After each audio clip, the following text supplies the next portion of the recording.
I'm going to wait for the nod. Are we live on the interwebs? Sweet. Hi, everyone. Welcome to July's Brighton Cloud.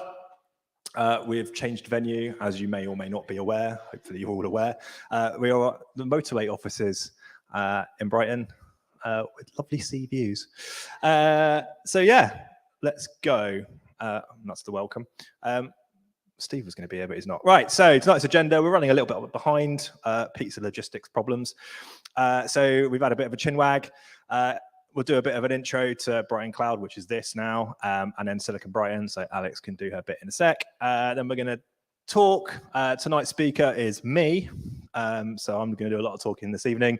We'll have a bit of a Q&A, and then finish up with, getting rid of the pizza that's left over, and then potentially disappear to an establishment nearby. The event is being recorded, hence all the camera kit. If you don't wish to be included, please let either myself know or Charlie or Alex, and we'll, I don't know, edit you out, blur you. What's it like, rotoscoping or something? I don't know, some fancy video stuff to take you out. So yeah, tonight's talk is me on AWS account baselines. If you don't know what an account baseline is, hopefully you will in about 5 minutes. And after the talk, you might even have a bit more information. Alex, this is you. You get to talk about Silicon Brighton. So most of the regulars will know all about Silicon Brighton. I think most of the London or motorway people will not. So I'm going to let Alex talk on her own mic, and I'm going to stand over here. Hello. Hello. How is everyone? Are we loving this new space? Not new for me anyway. It's really cool, isn't it? My name is Alexandra and I work for Silicon Brighton. I'm the community builder. We work with around 25 meetup groups in the city that are all around tech. And we really want everyone to upskill and connect and to basically kind of cross-pollinate the tech industry in Brighton. And then by doing that, hopefully we'll spotlight the city as a really great place to work if you work in tech, really, and anywhere, but obviously we're focused on tech. So yeah, check out our website for like all of our meetup group information and the calendar of events and things like that. Don't know if there's much. Oh yeah, and we have members. This is how we actually are. Thank you so much, Simon, my assistant. Thank you. This is how we're able to do what we do. So how we're able to have the AV streaming, how I'm able to be a full-time member of staff is because our members support what we do. And these are all companies that really want to support the tech and digital industry in the local area. So if your company's up there, then give yourself a nice pat on the back. And if not, no problem at all. And if you're interested in supporting the initiative, then get in touch with me if you like, or Grace or Steve. And I think that's it. So the next events, yeah. So tomorrow we've got an extravaganza. We've got a Product Unleashed event, JavaScript Brighton, and a sustainability meetup.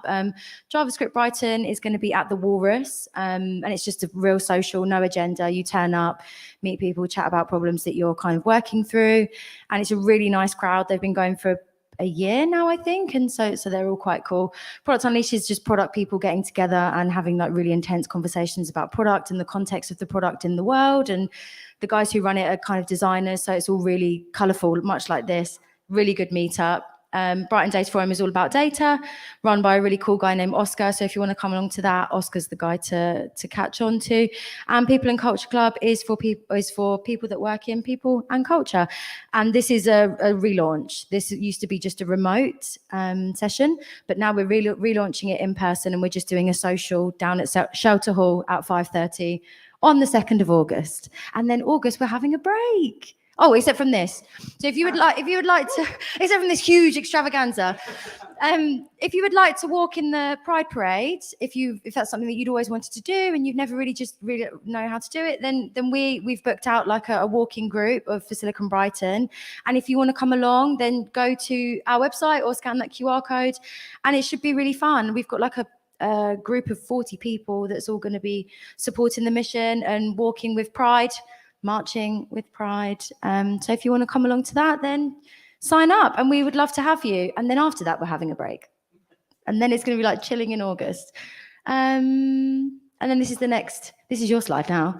I'm getting off the stage. Thank you so much. Oh, you don't need that. Got my own. Yeah, we're also, need your phone. We're also taking a break in August because obviously trying to get anyone to come to a tech meetup in August, especially in Brighton, is pointless. Everyone's going to be on the beach. So we're back in September. Did I put a slide up with who's speaking, or is that later? No, it's later. I've got one. They've done one. So our speaker for September, you can probably guess by his reaction, is John. He's going to be telling us all WTF is serverless, and taking us through, what that is. So that's September the 20th, if memory serves. Venue TBC, other details TBC. Sign up to the Meetup page to find out. Join the Silicon Brighton Slack community if you haven't already, and connect with like-minded tech people in Brighton. Motorway, yes. Motorway, who's in offices in which we sit, who are also my employer. I've got another slide, hold on.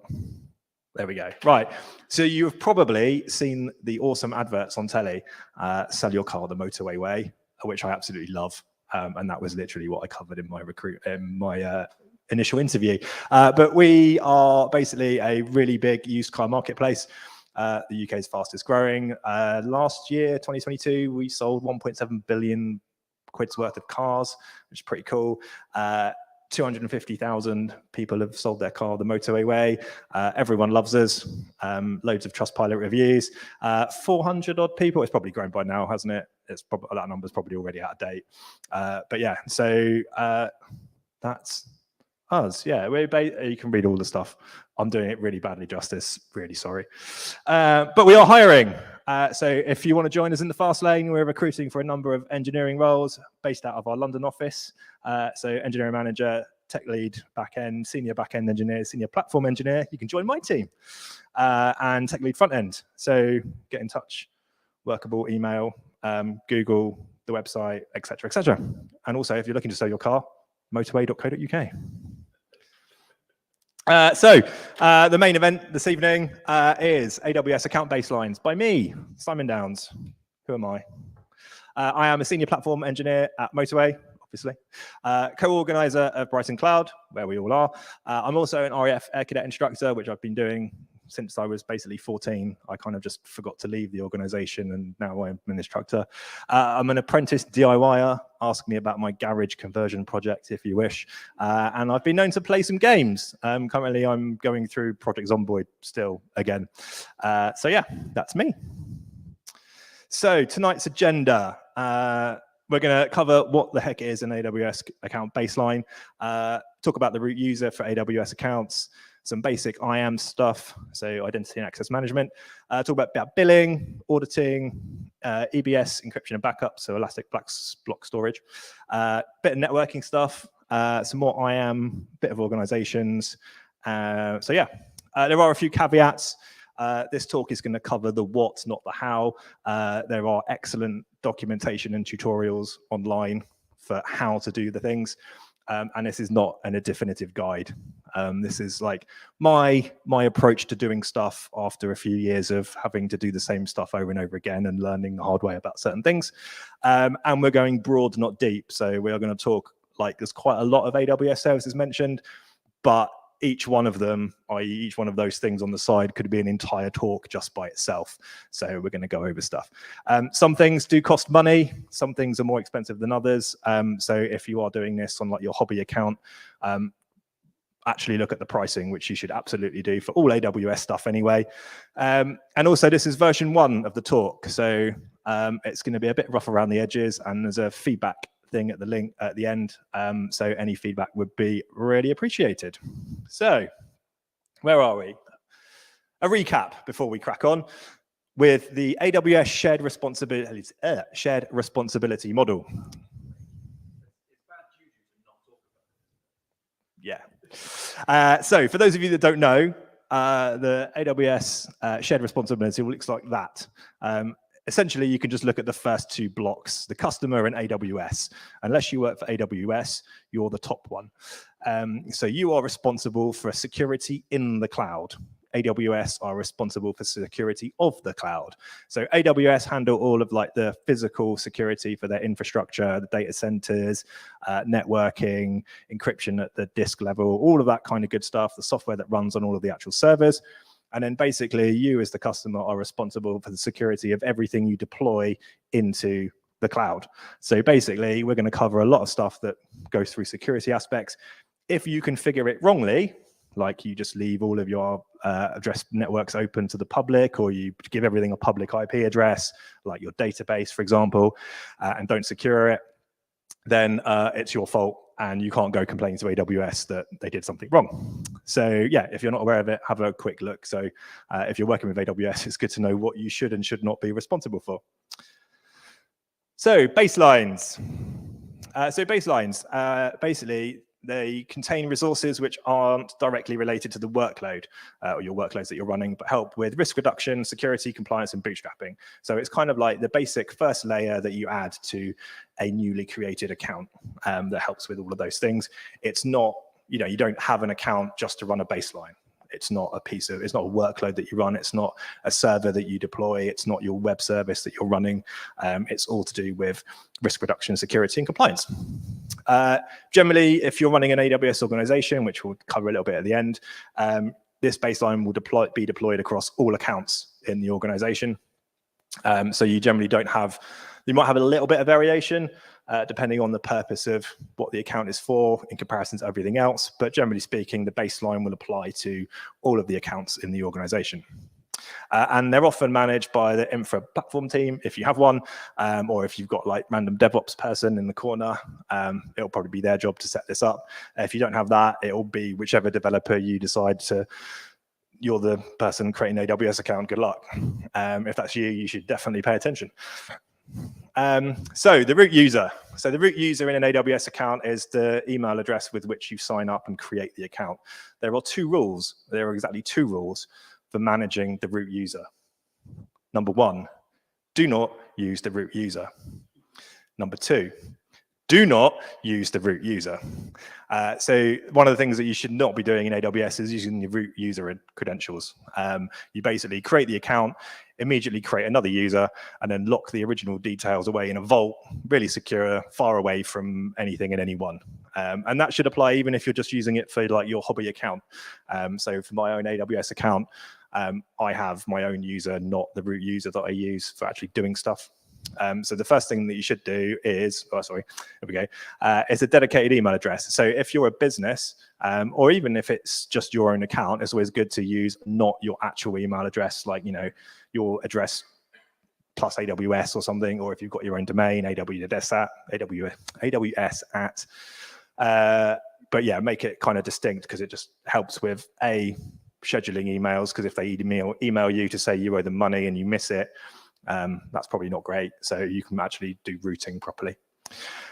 But yeah, your root user should have multi-factor authentication enabled. Please enable multi-factor authentication, and also then lock the details securely away, as I've said.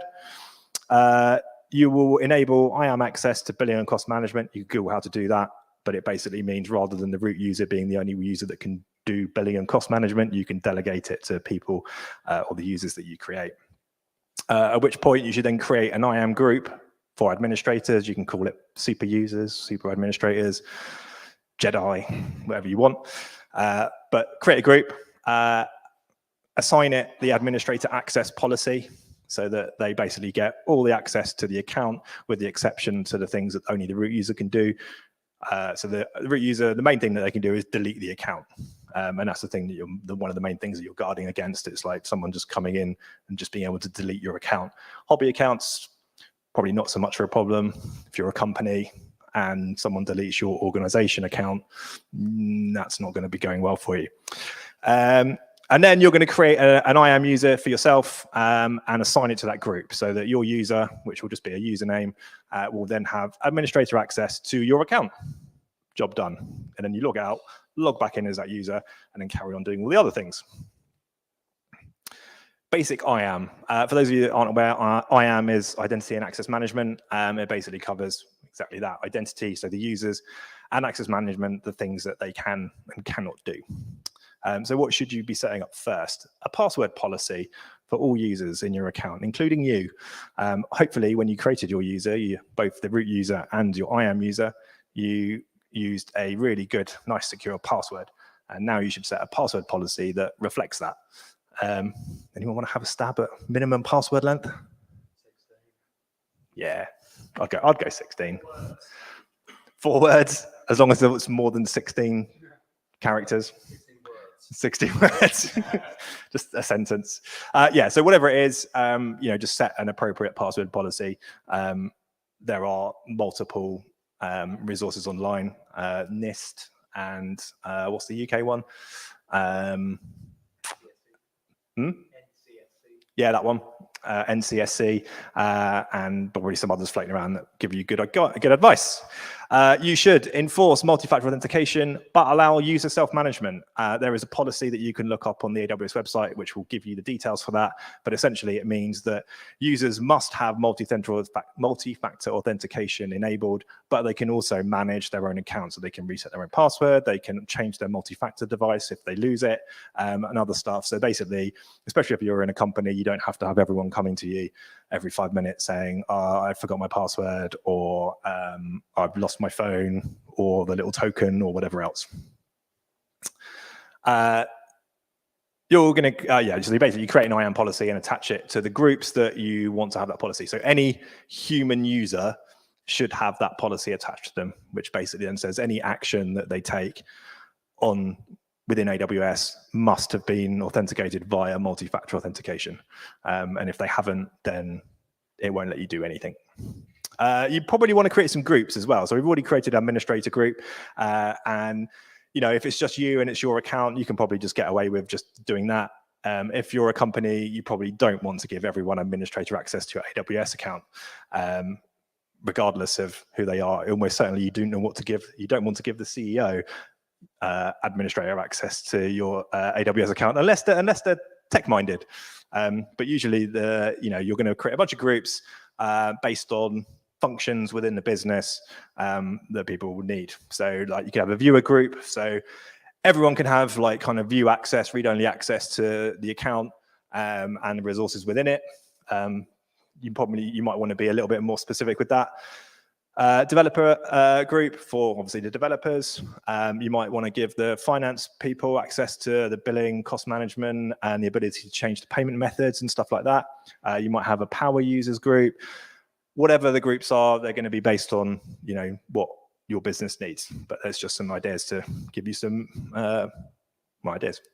You're going to attach relevant policies. So AWS provide a whole bunch of pre-managed, AWS managed IAM policy, so you can give access to people to different things. So they've got full access to certain services, they've got read-only access to certain services, they've got power users, there's all kinds of stuff. So obviously you're going to use those as much as possible, because don't write your own IAM if you can avoid it. If someone has done it for you, just use that and just attach it to the relevant groups. You want to be aware of granting too wide permissions. So particular things to bear in mind. So CloudWatch logs, S3 buckets, secrets manager, parameter store, encryption keys. Those are the kind of things that contain more sensitive stuff rather than just a list of EC2 instances or Lambda functions that you're running that you might want to actually not give people access to. So either you put in an explicit deny in with policies that you're creating, or you don't list it in the allow list that you're creating for the policy. So yeah, just be aware of permissions. Billing. Question.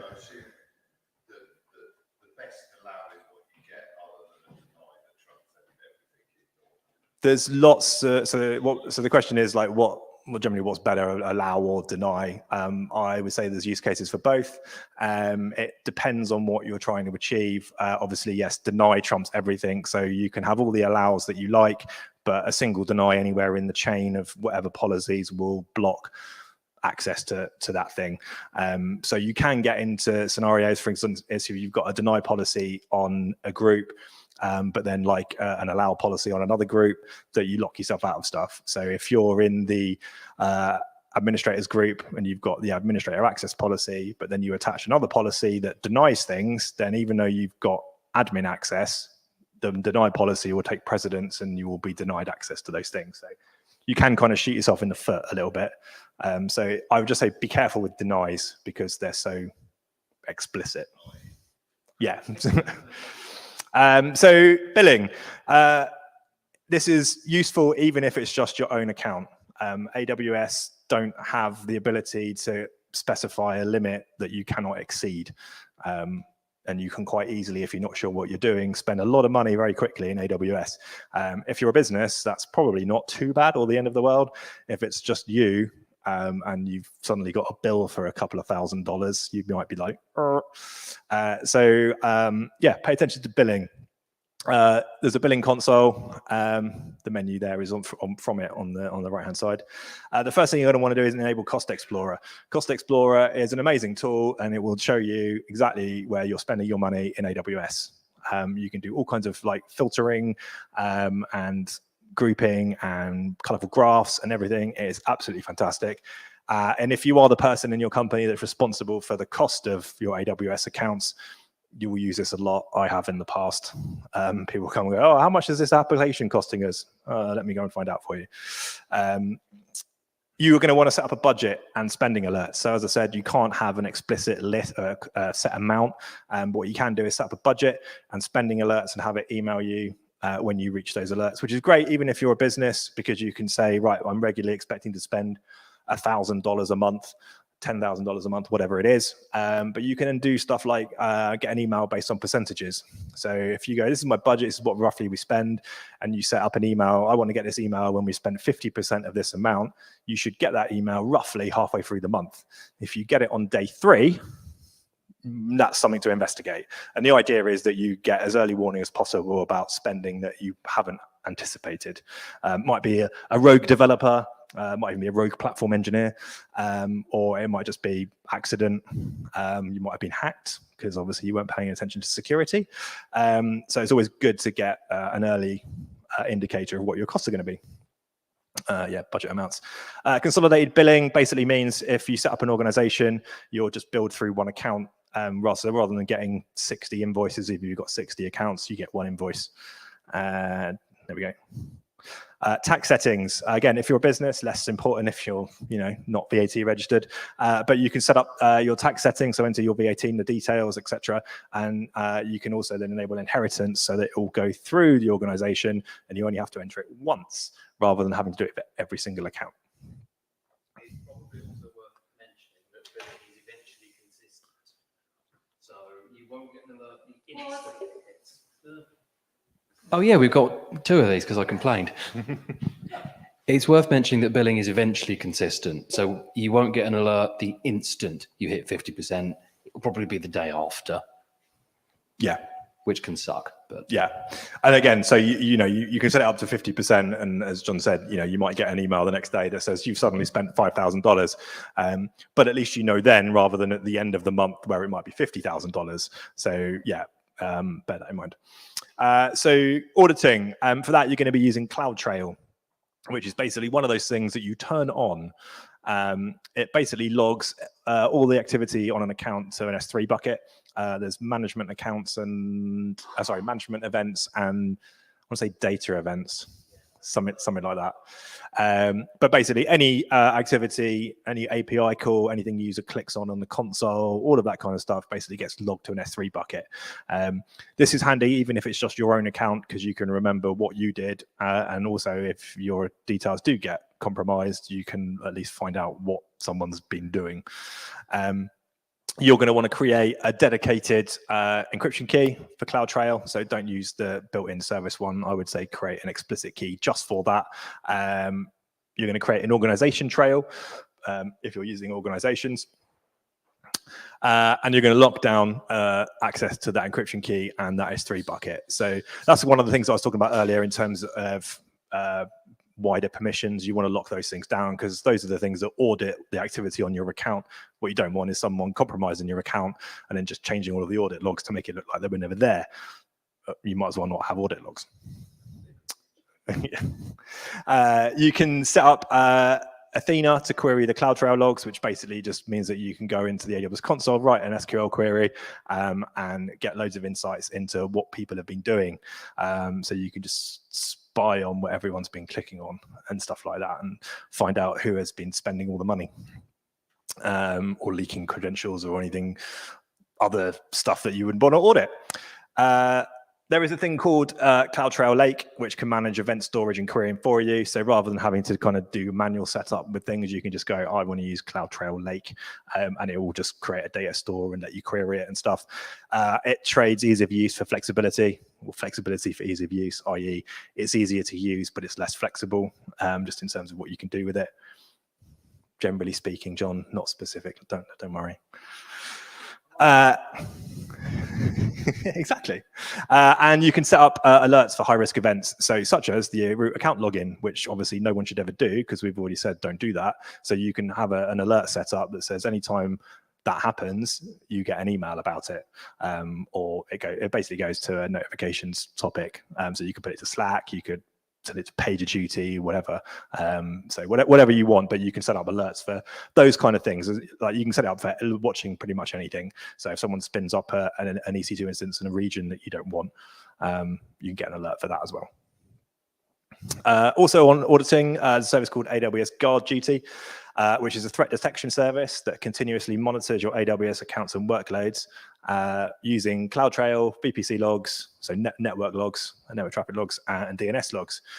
It's basically, again, one of those things that you kind of just turn on, it does stuff in the background, and it will give you insights into as and when certain those things events, such as Bitcoin mining on EC2 instances, or anomalous usage from an IAM identity. So if a user has logged in and they're doing something they didn't normally do, so they're trying to get a list of something that they wouldn't normally try and get a list of, or things that could be used to like either discover or attack resources within your account, GuardDuty can flag those up as maybe you want to look into this. Obviously, if you are mining Bitcoin on EC2, A, you're doing it wrong, and B, obviously, you probably want to suppress those alerts. You've got to enable it for every region explicitly. So if you are using loads of regions, you've got to go into every one and enable it explicitly. If you're only using a couple, you could probably just enable just a couple that you're using. You can also do it programmatically so that you only just run a script and it does it all for you. And also you can automate response workflows. So you can basically, when an event happens, you can trigger a Lambda function that can remediate that thing. Obviously that's a little bit more involved, a little bit more work, but it is kind of possible. So you could say, for example, oh, if there is an EC2 instance mining Bitcoin, terminate it with extreme prejudice, for example. AWS Config. So GuardDuty and Config, they're kind of, I'd say they're optional, definitely for like personal accounts. You probably don't need to them. GuardDuty you could probably get away with because it's fairly cheap. Config is still quite cheap, but it's also a bit more involved in its setup, and you probably don't really need it. Even if you're a small business, you might not even need it then. Cool, no extremely negative reactions in the room, so that's good. It's kind of down to your risk appetite, etc. So basically, AWS Config evaluates resource configuration against predetermined rules. So when you create resources in AWS, Config will evaluate it against its rules. I think I've got some examples in there.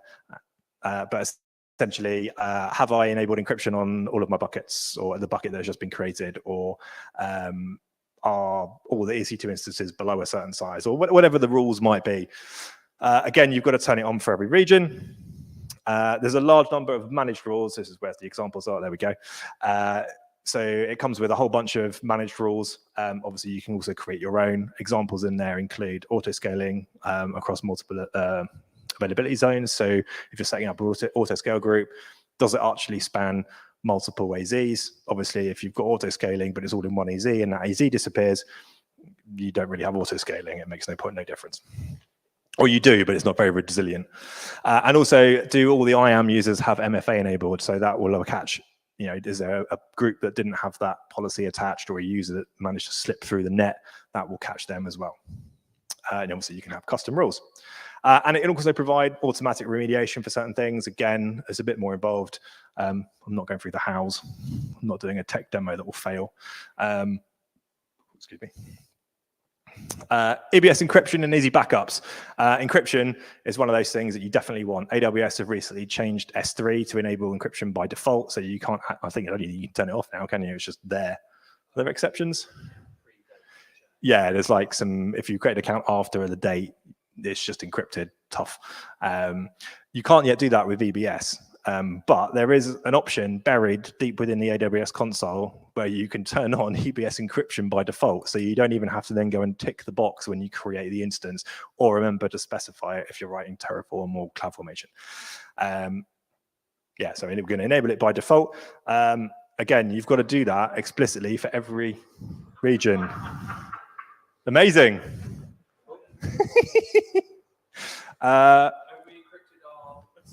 I don't actually know what to do now.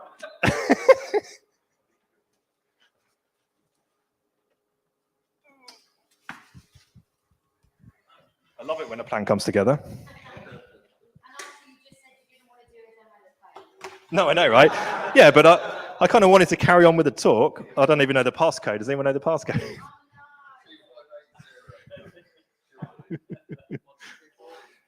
See, this is my own fault for saying we didn't need IT here. Oh, rats.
Is it working?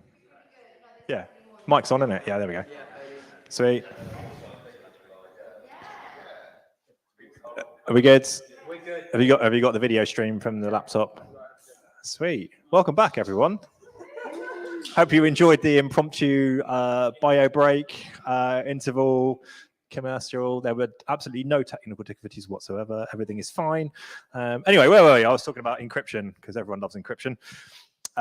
So yeah, EBS encryption, you can set it on by default. You've got to do it for every region. I'll show you how to do that in a second. The other thing that I really like doing, because I'm an engineer, I'm lazy, is easy backups. And obviously with EBS, you can do snapshots and you can go into the console and snapshots and you can use AWS backup, etc. But there is a thing called Data Lifecycle Manager, and you can create policies for it, which basically means that you can tell it to automatically take snapshots of EBS volumes that match your policy. So you can set up some tag value combinations and set it up on a schedule to say whenever this schedule triggers, find all the volumes with this tag and take a snapshot. Backup's done, tick. So you can do a schedule. So I set up a policy for daily, twice daily, weekly, and then for any EBS volume that I've got, I can just go set a tag called snapshot and give it a value, one of those values, and it will automatically go and take snapshots. And the policy has a retention time on it, so it will say it will keep either X amount of snapshots or keep them for a certain period of time. But it's just a really easy way of not having to worry about it. Obviously, there are more elaborate backup mechanisms that you can use. So you can use AWS backup, but this for me is because we're talking about account baselines, right? So you can just throw this in an account, and then people could just use it, or you can use it, which I find really helpful because I haven't got to think about it.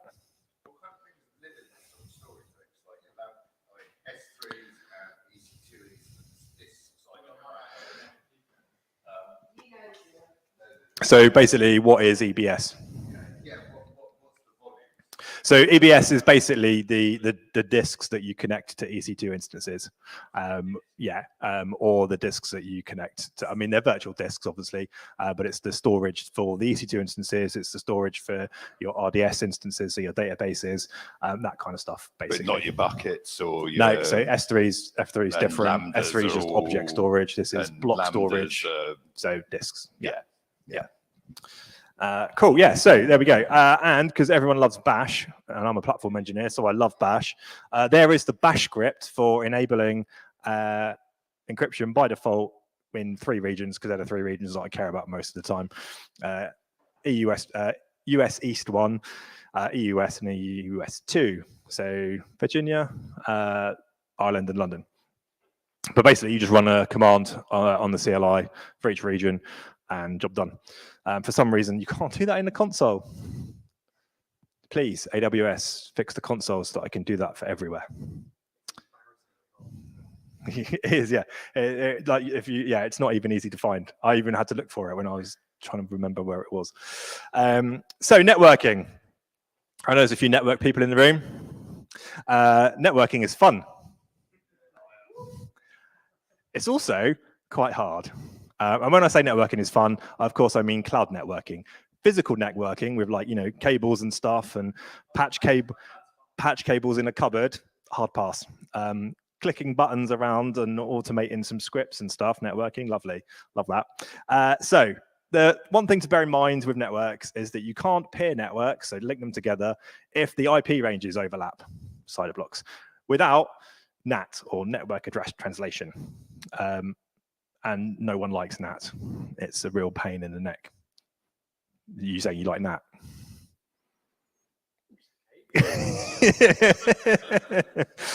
So yeah, it's a bit of a pain. So basically, we'll come on to IP blocks in a second. But every region in an AWS account will have a default VPC, virtual private cloud. Yeah, there we go. Virtual private cloud. So its own private network. They all have the same CIDR range. So 172.31.0.0/16. That's the same in every region. So obviously the second point, you can't peer or connect networks with overlapping ranges, means that by default, you can't peer two VPC or two default VPCs across AWS regions. I don't know why they all have the same IP. I mean, consistency maybe. Maybe do your own networking, which we're going to come on to. So bear that in mind. And they also only have public subnets. So by default, anything you put in them will get a public IP address, which is probably not where you want to put databases and other things that, well, pretty much anything other than a load balancer, generally speaking. Sorry? Yeah, so that's where you get NAT. All right, smiles. Yes, that is a private network, but it will get, the things will also get public IP addresses if they're in a public subnet. I'm not going into the hows and details of networking. Yeah, not doing that. But point to bear in mind is having a network plan, however simple, doesn't have to be super amazing. Will save you a lot of stress later on. I was chatting to Jack earlier, and he's like, "What do you do when you run out of IP space for like the entire private range?" I'm like, "I don't know. I can't help you." But yeah, have some kind of vague plan. And I'm just going to go through kind of what I put in my baseline because it's flexible and it kind of gets you out of problems later on. Obviously, if you're working for an organization that actually has its own networking plan set up, then you can pretty much disregard this, or you feel free to disregard it anyway. But this is kind of just what I do and what I recommend to people because it's worked for me in the past. So quick recap on private network ranges. There are three. You can look at this up on Wikipedia. It's a really interesting read. There is the 192.168 address space, which people probably recognize. There are 65,000 addresses in it. And most home office networks use that space. I don't know what we use here, actually. But yeah, almost certainly everyone's home network, unless you're doing something fancy, we'll just have that because it's what most home routers come with set up. 172.31, blah, blah, blah, blah. There's a million addresses in that. That's quite a lot for any company to be able to use. A couple of things to bear in mind with this, though. Docker uses 172.17 by default. So obviously, if you've got an IP range that uses that and you're using Docker, it may or may not get a little bit confused, and you definitely just don't want to be debugging network problems because it's such a pain. And obviously, we've covered the default VPCs use 172.31. There is an entire 10-dot block, so /8, with 16 million addresses in it. Now we're talking. Just use that, yeah, because most of the time you won't conflict unless you're Joel over there who runs his own. I'm not talking IPv6 either. Obviously, you could use IPv6, but I mean, yeah, I don't want to. No one wants to. Yeah. I just say use the 10 block. Oh, sorry. Question. Go on then, Joel. Sorry. I'm not trying to be difficult. There's actually a fourth one. There's another fourth range is under 100 dot. It's used for CGNet. Oh yeah, carrier grade NAT. Yeah, I'm not talking that. I mean, you are technically correct. The best sort of correct. I would deem carrier grade NAT as out of scope for this. This is an account baseline. If you need carrier grade NAT for your AWS network, like what Jack was talking about earlier, or even though they were in Azure, but then yeah, don't be listening to me talk about networking. This is like simple stuff if you're not sure, and this is a bit of an intro. Anyway, so take the 10 block. I divide it up into /16s. So for each network, that gives you 65k addresses in each network, and you can have 256 networks. So if you're running, say, a network per environment or a network per account, you can have 255 of those. For any business, it would probably take you a reasonable amount of time to use up 255 networks. And again, if you get to the point where you get anywhere near that number, don't be listening to me. At some point, you would have hired a network professional who will come up with a strategy for how you actually want to set everything up and migrate you. I can recommend someone if you need. I generally set them up in the following format. So I have 10.0 for shared services. So in that, you might want to put your VPN instance if you're not using a cloud provided one, or your Bastion instances, or anything that's kind of shared across accounts where you only want one of the things.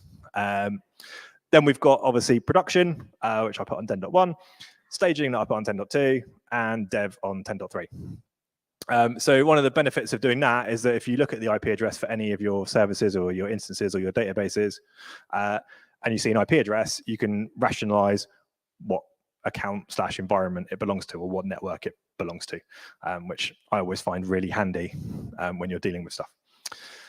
That's the general structure. I'm not going to dwell on it too much, but basically you get 3 public subnets, 3 private subnets.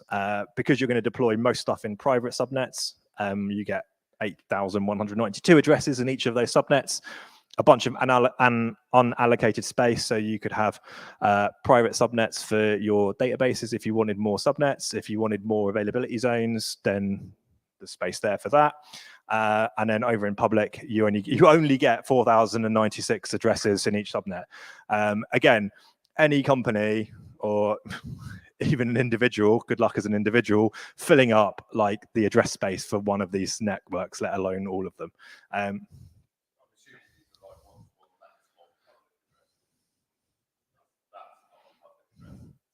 Yeah, so this is I'm not talking external to AWS. So what you see if you connect outside of AWS inwards, this is just within your own little private network boundary.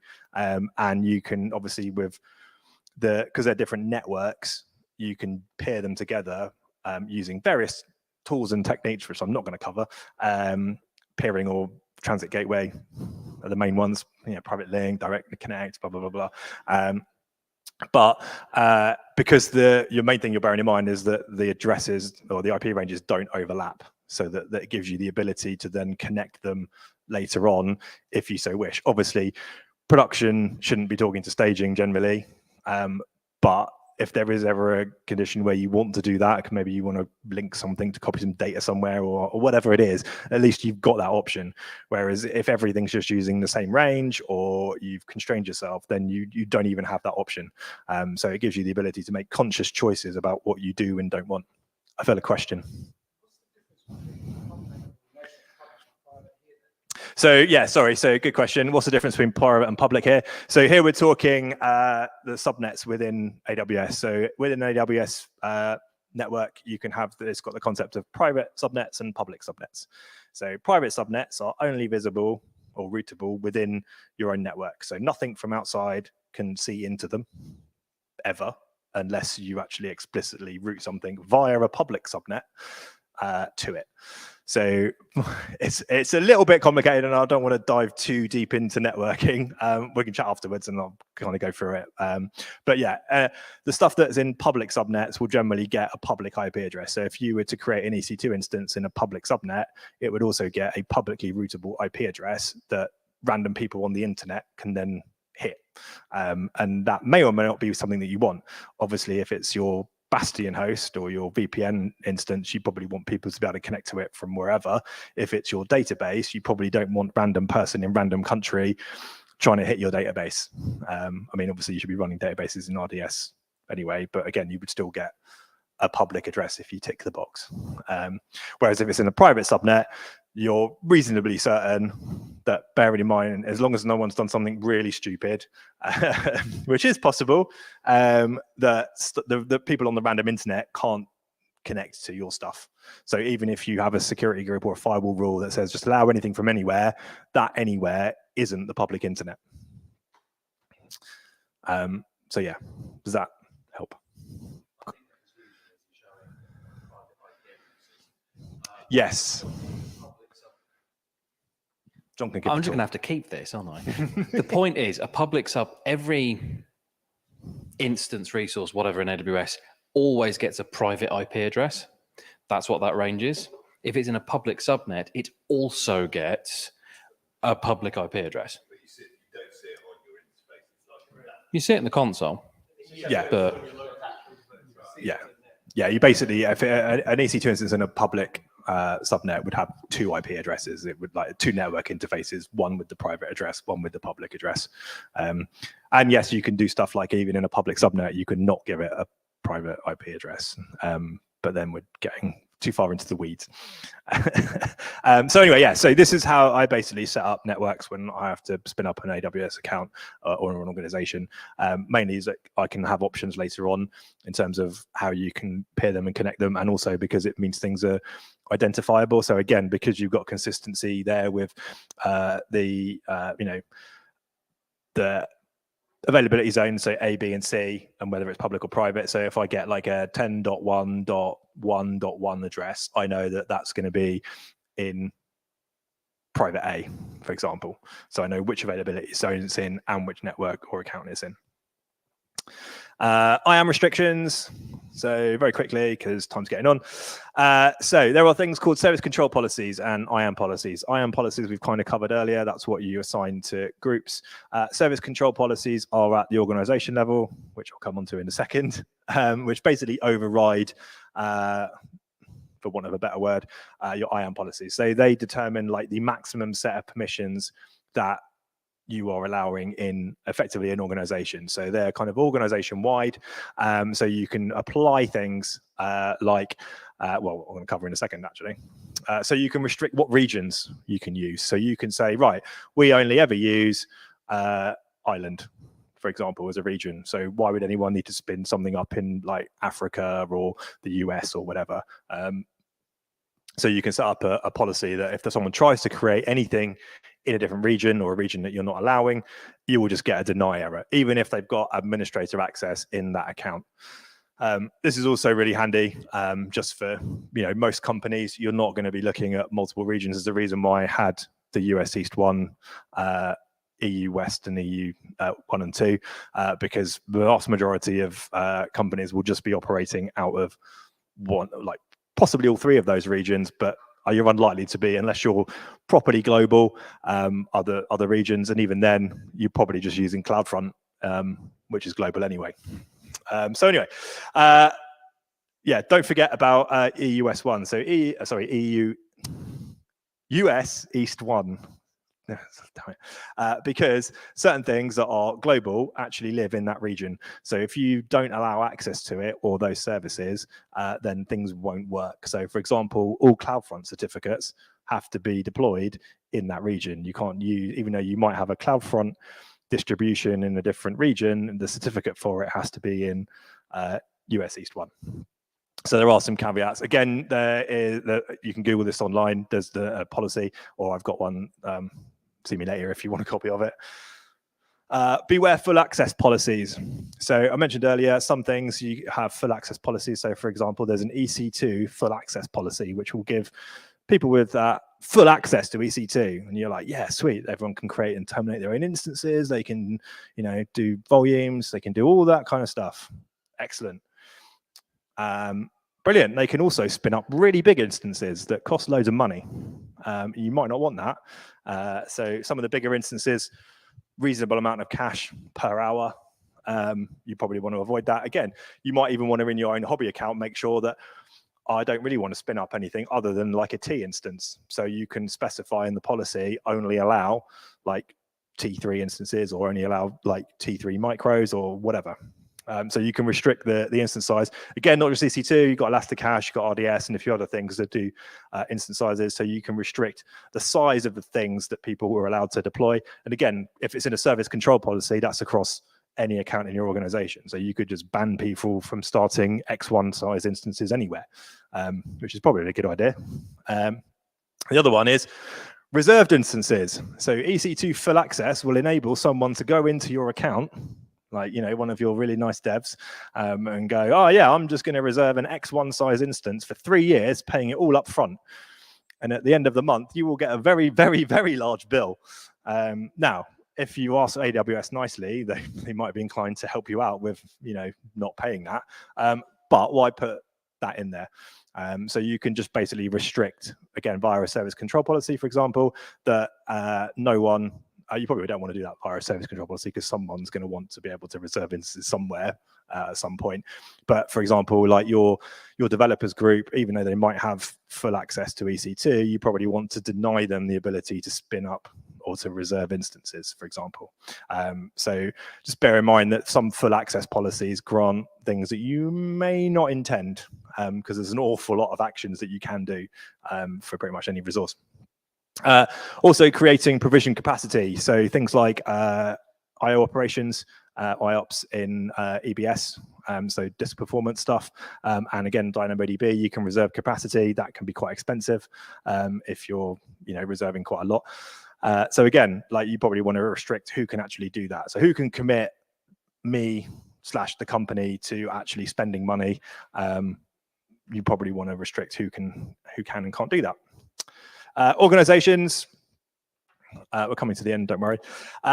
So an organization is an account management service which basically consolidates multiple AWS accounts into an organization that you can manage centrally.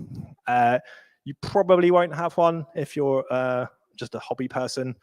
You absolutely should have one if you're a business of any size, purely because it gives you options later on for growing. So just create an organization from day one. Opinion, mine, obviously, but I think the structure should be a journey based on your current situation and medium-term plans. And I'm a developer, so Yagni, you ain't gonna need it. There are, if you Google like AWS organization structure, they've got textbook ones that they will deploy for you, or recommend that you do, that have like 5 different accounts, multiple organizational units, dedicated accounts for logs, all kind of stuff, which is great if you're a business of a certain size and that becomes relevant for you. Again, if you're like a small company and you're just starting out and you've got like 1, maybe even 2 people, or maybe none, dedicated to this kind of stuff, why? Like, why would you put yourself through that? So generally speaking, and yes, this is very generally speaking, because you can automate a lot of this stuff, which we'll briefly cover, but adding extra accounts adds complexity. So it's just a case of where things live, what things talk to what, etc. It's kind of more mental overhead in certain ways. So what's worse than coming up with IAM policies? Trying to do that across accounts.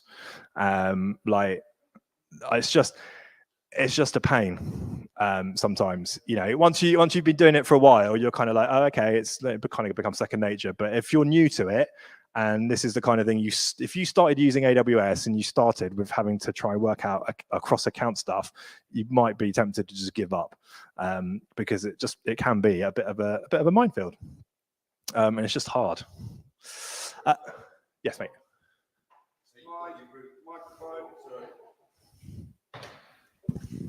So you've got your root account, that's 1 user. You've got your U account, that's 2 users. You've got your mate account, that's 3. They become an organization. That's the small, or no, that's so within an IAM world. So the root user, your personal user, and any other user you might create are identities within an organization, within an account.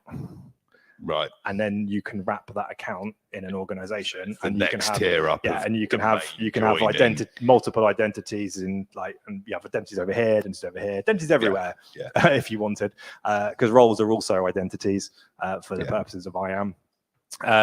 So yeah, it's kind of like they're the things and the roles that things might have, or people might have in an account, which is like, well, an account, and then you wrap multiple accounts in an organization. There's a diagram in a second. Pictures, good. No. So if you're starting off, you're probably going to go, my organization phase 1. So if you're a business, this is probably what you'd start with. So you go, I'm going to create an organization. You have an management account, which is the account from which you say create an organization. That generally would house, in this scenario, it would house your users, so your IAM people, your groups, your CloudTrail logs, all of the stuff that we were talking about earlier. That all kind of fits in that. And then you don't put anything in there. So you don't run servers in there. You don't run databases. You don't run, like nothing runs in that account. It's literally there as like the overseer, and all your logs, or certainly your audit logs, and that kind of thing will go into that account. All your users will log into that account. All your workloads, so the things that you actually run, all your applications, all that kind of stuff, they go in a second account. And because we're talking about baselines, you would apply the baseline to both. And your workloads account would send all of its CloudTrail logs to the management account. It's network logs to the management account, so that you can effectively delete that account, but you've still got a record of what actually happened. So if someone does come in and delete the entire account, you know what happens because you recorded the log somewhere else in the management account. Generally speaking, you also want to consolidate your users, so you wouldn't have separate users for each account. You put your users in one account, and then they assume roles in another account. So generally speaking, your roles in your other account might well match the groups that you have in the management account. So if you've got a developers group in the management account, they might assume a developer role in the workloads account, for example. Again, there's lots of ways of organizing that. This is kind of like my first org, as it were. So phase 2, that might be like, okay, well, I've got multiple workloads, but of course I've got like production, I've got staging, I've got dev, I've got a QA, I've got an integration thing or whatever. They might be environments. You might have multiple environments in an account. Again, loads of different ways of, what's the word I'm looking for? Skinning the cat, yeah. No animals were harmed during this talk. So yeah, you might just go, okay, I want to separate it out, and maybe it's just literally an account per environment. And again, you might also recognize the names from the networks from earlier. So each account gets its own network. Again, there's nothing stopping you from having multiple networks in an account if that's what you need. But the idea is, like with anything, you plan it a little bit and go, what do we need? What are we likely to need? How should we structure stuff? Because at some point, I say if you're lucky, I'm not sure I would call anyone running this lucky, you could then go with the end game. So that is a diagram from one of those textbook things I was talking about earlier, which is a representative organization unit structure from an FSI banking customer. So if you're a bank and you really, really care about like isolation, security, auditing and stuff, and you've got loads of different departments and they're all running different workloads and kind of all this kind of stuff, and you've got loads of people and also loads of people to admin stuff, you can split everything out into really isolated accounts, organizational units, so groups of accounts. So you can assign policies to each of those things individually. And yeah, but obviously I think, well, most people would agree. If I started with AWS and I saw that and go, yeah, you should deploy this just to run an EC2 instance, you'd be like, what? So yeah, it's something that, you know, it's a journey. You might start at the phase 1 that we were talking about and then go to this. You might skip a few steps. You might never get to that point. Lucky you. You might go for something in between. It will totally depend on effectively what your company is, what it does, what it's going to be doing, how it's structured, all that kind of stuff. Yeah, so I did say at the beginning, I'm not going to go through the how, but the how part is actually really easy. Automate stuff. At no point, generally ever, mate, you can do it with one account. Doing it in 2 accounts is just a bit annoying. Doing it in multiple accounts, just clicking in the console, just don't. So automate as much of this as possible. So you should have some form of deploying an account and applying a baseline to it without actually having to do loads of click ops in the console. Terraform for the win. I love Terraform. I think it's awesome. CDK, CloudFormation, if you must. Sorry to any CloudFormation fans in the room. I'm biased, obviously. It's not that bad. Maybe. It's not as good as Terraform. Also, there is a service. There's a service for that, just like there's an app for that in AWS Land. AWS Control Tower and landing zones, which it deploys, can automate all of the stuff that I've just gone through in terms of deploying an organization structure, an account baseline based on best practice. I don't know what I'm invoking commas. It is actually pretty good best practice, and it's a pretty good solid solution. The only downside is that it is very opinionated, and it covers more towards the final diagram in organizations rather than the first one. So it's more geared towards kind of if you're coming from like on-prem maybe and you want a particular structure, it will get you to the later steps quite quickly. As I said, it's very opinionated, and it kind of trades flexibility for speed of deployment. So you can deploy stuff with it very quickly, but there's a certain amount of flexibility that you lose. Don't look at me like that. There is. I'm not covering that. there are caveats to it. So again, control tower is something you're only going to need, which is I mentioned it at the very end, if you're a business of a certain size and you want to do certain things. If you're like, again, small business, if you're a hobby person, you don't want to be playing with this, because even though you're deploying stuff quickly, you still actually need to know what it's deploying, how it works, because as we go back to the beginning and talk about like the shared responsibility model, just because you click it and run it doesn't mean that you're like, done, I can tick all of my security, auditing and risk boxes just by doing this thing. You still need to understand what you've deployed, how it works, what gaps are, how you might want to customize it to your use case. Yeah, you still need to know what it's doing. That's it. Thanks. That's a QR code. It goes to a really simple Google form. I would really appreciate some feedback, good, bad. It's anonymous, so don't worry. I'm not going to come and find you and give you bad things. Constructive negative feedback is always the best feedback, because yeah, everyone goes, yeah, it was great, but there was probably things to improve, like, you know, maybe sort out the tech before you do it. But there we go. That's it. I don't think there's another slide. No, there we go. I'm going to stop talking now. Shall we have a Q&A? Are there any more questions? No. Does anyone have any questions on?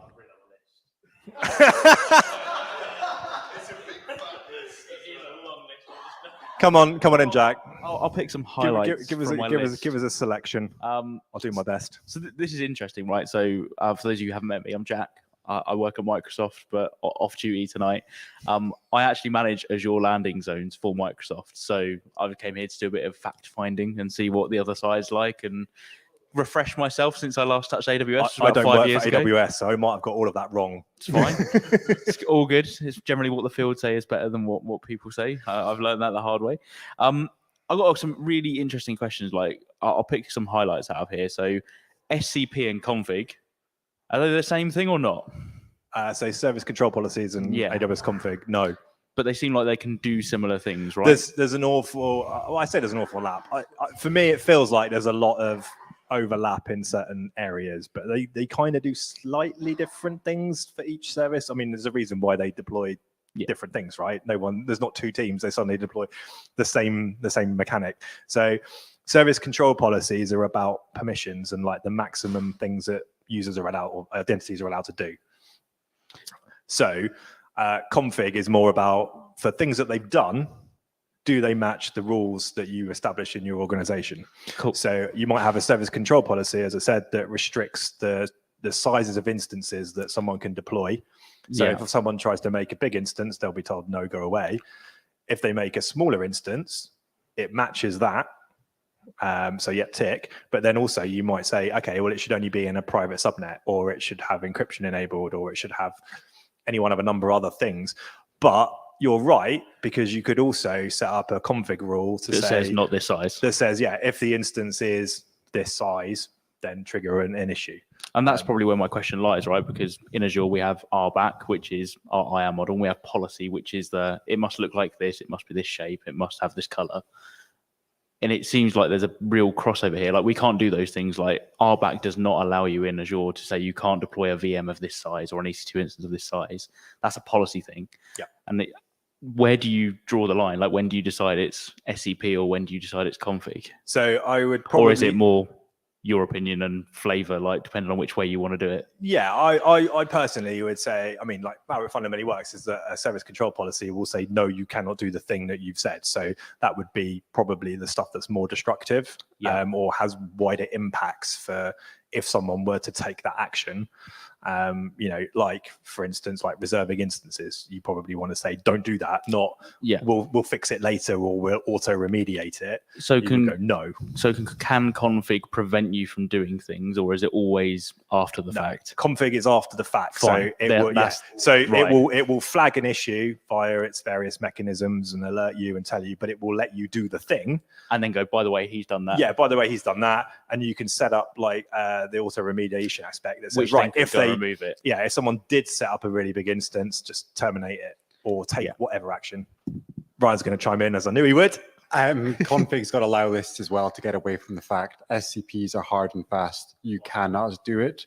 Config will remediate after the fact, but some cases you might actually want something. Bad example would be a public S3 bucket. You probably never have one, but config, you could say, actually, this bucket can be public, so don't remediate it. But you could have an SCP for banning public buckets, and then you just cannot do it.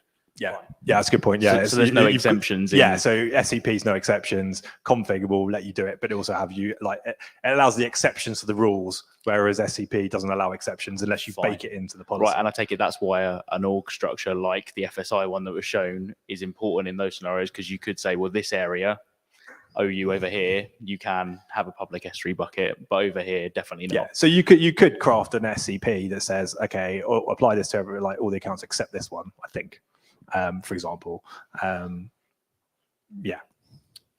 Well, we answered a lot of questions there. That was good. We answered a lot of questions. Authorization and audit, isn't it? Yeah. I have a couple of key questions around data sovereignty. So you mentioned there's some global services that aren't actually global because they deploy to a region. How the hell do you deal with that with customers? Like, I work with some customers. If I said that, I'd be like, here's the door. Please leave. So I don't know. so it's not that they deploy to the region per se, and you don't, like, as far as I'm aware, there's nothing where like customer data go, like there's nothing that says, oh, you must deploy your database over here, for example. It's more like IAM is a global service, but because it has to live somewhere within the AWS system, and US East 1 was like the first region, that's where a lot of the stuff lives. Yeah, but there's some caveats here. There's literally two services where this applies to. One of them is IAM, and the other one is certificates for CloudFront. None of those things have any sort of PII metadata. The other thing is they're all replicated. Not the certificate themselves. And also they're replicated. So if the control plane goes offline, it's only updates to IAM that can't be made. All of those things have local copies. Yeah. So that's why sometimes when there are issues with US East 1, it has knock-on effects elsewhere, but stuff still works. So it's not like it's the only place and that's like the single point of failure. But do you not have issues with, like, especially with like the EU data boundary and stuff that's coming that, is going to be enforced upon us at some point, where that metadata, right? I get it's not PII and it's not real stuff. That stuff cannot live in the US, right? From an autarky perspective, where the US start a war with somebody. I don't know. It's really interesting. It's really interesting, right? Because in my job, like, that is like a really hard conversation and quite easy for us because it is replicated globally and it's all active everywhere. So it's like, if you don't want it there, it doesn't have to live there. That's fine. You choose where you want it. And if it's a global service, it lives in many places and you deal with it. We don't actually tell you where it's stored. It's in many. But from it's amazing, like, the perspective of an AWS customer versus an Azure customer. That would be like a hard. But if I said, yeah, it's in the US, it's in this region in the US, you can't change it, they'd be like, cool, won't use it then. Like that. I think it's more like, as Joel said, it's the control plane aspects of stuff. So like the actual data of Could be stuff anywhere. lives in where you tell it. Like at no point, unless you explicitly say, please put my database data on my S3 buckets, all of that kind of stuff over here. Or an SCP that says you can't deploy to US East 1. Yeah. But it's one of those things that I've not actually come across too much, like that's level of governance, if you like. And I'm probably going to get told off by AWS for saying that. Like, the more nuanced answer. No, we can do that. Of course we can do that. The more nuanced answer is there are things within things. There is also an aspect of regional IAM, which, let's not even go there. So I think that is probably the answer that AWS would sell to someone who had some ridiculously complicated requirements around that there is some things you can do purely within the region with IAM. There are actually some local region endpoints for IAM as well. So possibly that gets around that.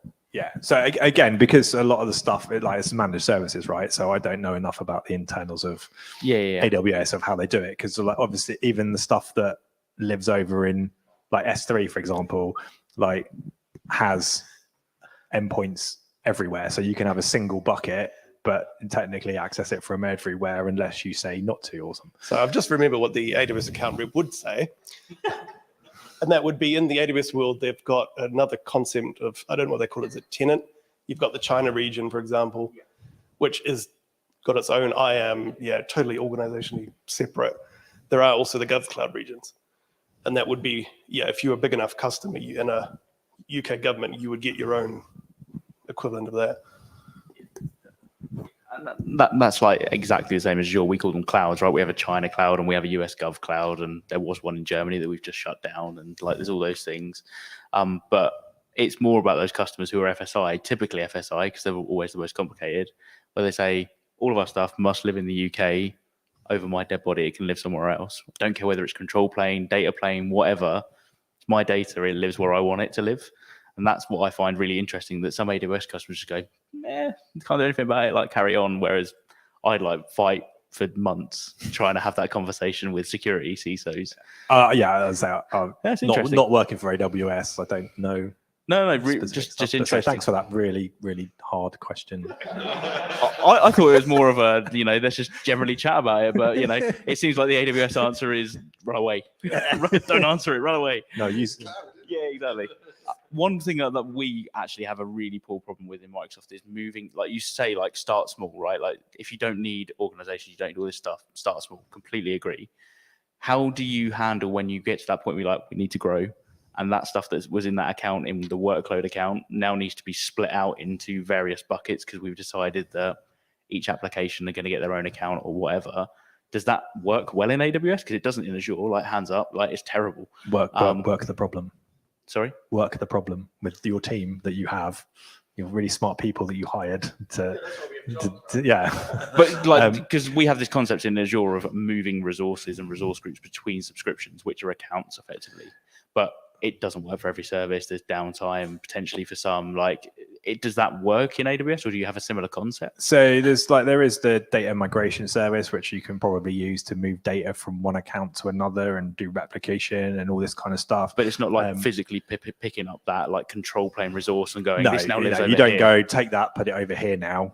So generally, like the way that I've done that kind of stuff in the past is you spin up another version of it in a new network. You connect the networks, and then you fail over bits and pieces. So, for example, if you've got the networks connected, you could migrate your database over, but still have all the application servers over here because it's just using the AWS backhaul network. And then at some point, you can migrate the application servers over, and now it's kind of moved, and rinse and repeat. That kind of thing. That's which cool. Is why, again, like having a network strategy kind of plan like helps, because you can then connect those two things and you don't go, oh wait, what do we do now? 2 more questions and I'll let you off, and then I'll chat to you over a beer on some of these. All right. Regional enablement of services, pain in the ass, but it sounds like you have to script and automate everything.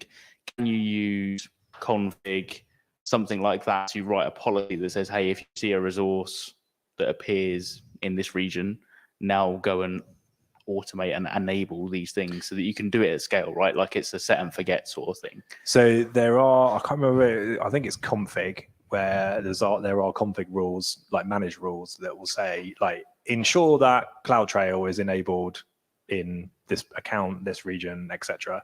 And then obviously you could then do like the remediation thing, because all it is an API call. Yeah. So via the CLI, but you could automate that via a thing. But I don't think there's. But you would have to build that via a Lambda you still have function to. And Yeah, make you still it do have it. to do that. There's nothing that you can just go turn this on everywhere. Thanks. Fine. Okay. No. Cool. Certainly not I'm aware of. If there is, someone please tell me, because that would be amazing. Look at Azure. Azure's got something. It's called deploy if not exist. Great resource. Yeah. Ooh. Definitely a big conversation. Let's have it.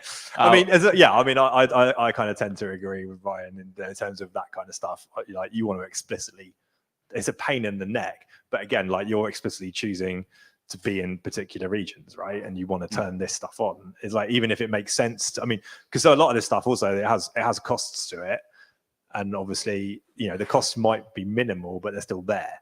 Yeah. So you still got to, someone should still make the conscious choice of like, I want to spend money on this thing.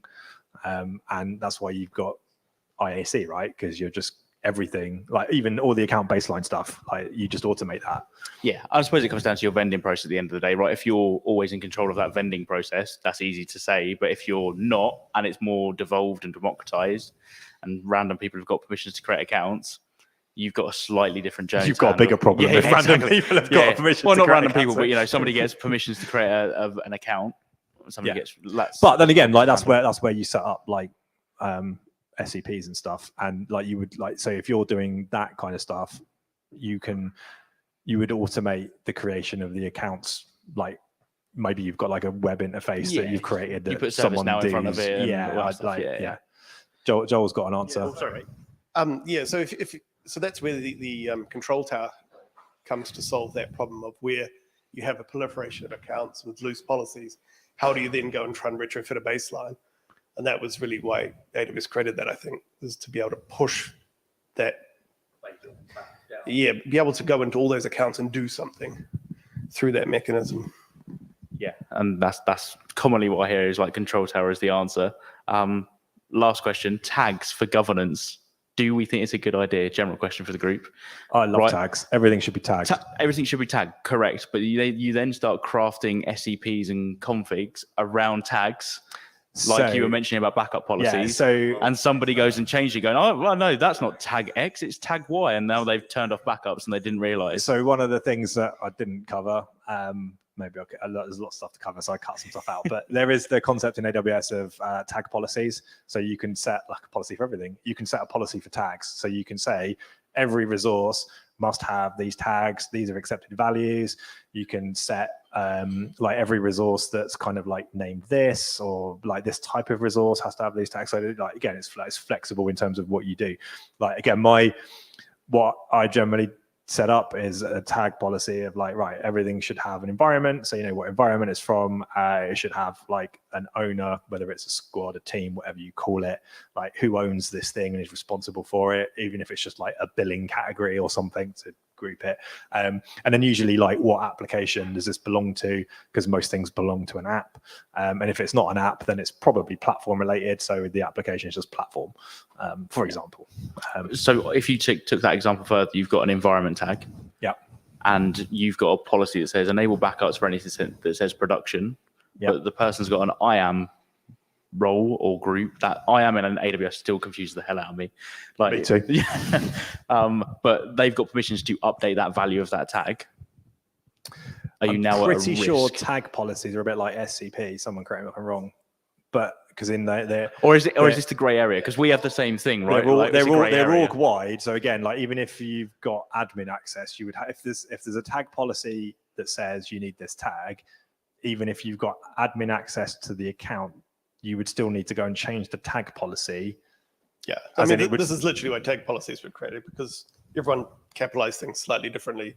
So then AWS came along later and goes, let's find a way to actually standardize tags. But you're not preventing users from, so say it's got a list of allowed values. Sorry, you got a list of allowed values. Yeah. Your policy at that stage isn't going to prevent somebody who's got permissions changing it to another allowed value that you could be taking a dependency on. So if it's like if you had like an environment tag and you had the value production, there's nothing stopping someone that's got permissions to change tag values to changing it to staging if staging is an allowed value, for example. So I mean, there's only so many ways you can stop people doing stupid it's the same stuff. trap that we fall into. Like it's like I've got no answer now. Like there is literally no answer here. Like don't give them permission or not. I mean, I tend to say like you can only prevent people from being idiots to a certain degree. Like I mean, it's at some point you've got to come back to like what your own company internal ways are, because someone somewhere is going to have permissions to do stuff in your accounts, and they can probably do quite destructive stuff by nature of the role and access that they gave have. them permission. And the fact that people should be, the people that you give those access to should be responsible. And even something like changing a tag value, generally, is it going to change? I mean, sometimes maybe it is the end of the world and will cause massive issues, but then maybe there's other ways that you defend against that. But you'd identify that as like, is this a problem or is it not? Yes, if you're working in like regulated stuff, it's probably going to be something you might want to look at. But again, out of scope.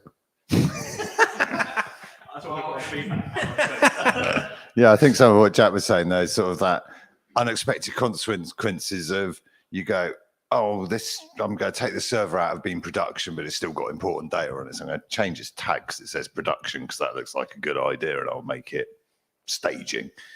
But the same way as like when you change your build directory from being released to devel, it then puts in or takes out debug code or licensing requirements. But as a developer, you don't necessarily know that magic about what's going on in the build chain. You just called your build directory the wrong thing, and now the wrong type of binaries come out. And it's that sort of unobvious consequences of changing a tag, I think, is the thing, isn't it? In the same as moving something from a security group. Yeah, and there's always a lot of this, like the baseline stuff is all about like guardrails and stuff, right? So the idea is you kind of prevent people from doing really destructive stuff, or something's going to have an impact. And if you identify, okay, well, we don't want people to randomly, like one of the things that you would do if you've got like infrastructure as code is that then you might say, right, all the changes have to go through IAC, and that might have, right, it needs 2 approvals at the PR level to go through. So that, that's the checks and balances to go, has someone just randomly changed the tag? The only way that you can do that is via IAC, because it's, you've given the role.